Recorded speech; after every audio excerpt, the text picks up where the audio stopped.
tayo po'y nalintulad sa agila, ito ba? Na darating talaga ang time na tayo manghihina, tayo po'y yung po manghihina, pero nandiyan ang Diyos na magpapalakas po sa atin. So ang kailangan lang po natin, sabi po sa Matthew 6:33, seek ye first thy kingdom of God. Kailangan unahin natin ang Diyos, hindi unahin natin ang ating mga sarili.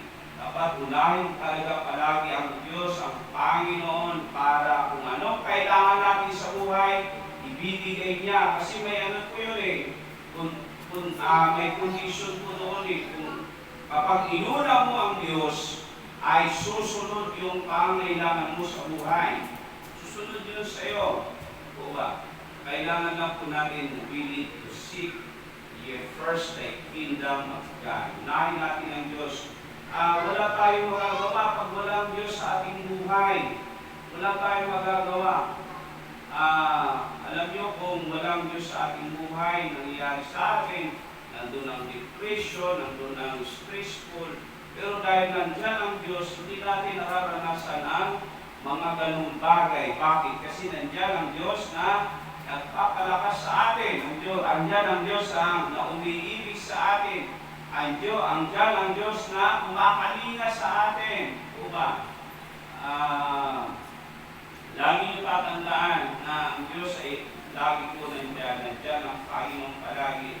Kahit tayo po may mga problema, may mga suliranin, may mga pinagdadaanan, God is always there.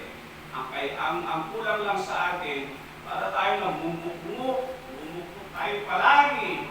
Hindi man lang natin masambit ang pangalan ng ating Panginoon. Yun ang problema sa atin. Dapat kailangan tayong lumapit sa Diyos para ikaw ay palakasin ng Panginoon. Ano sabi niya? Kung ikaw ay lalapitan ka niya.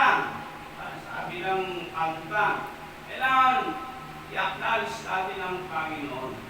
Naalala ko yung nahihirapan ako sa mga bagay-bagay, sa mga ginagawa, sa mga lahat, nahihirapan ako. Ano pong ginawa ko? Pumunta ako ng chapel, lumugod ako, talagang hinanap ko ang presensya ng Diyos. Sabi ko sa Panginoon, Lord, mahina po ako ngayon. Kailangan ko po ang tulong ninyo, kailangan ko po ang kalakasan ninyo, kailangan ko po ang inspirasyon ninyo. Diba? After that, paglabas ko ng chapel, para kung ang lakas-lakas ko, punong-puno ako ng inspirasyon. Ganun po dapat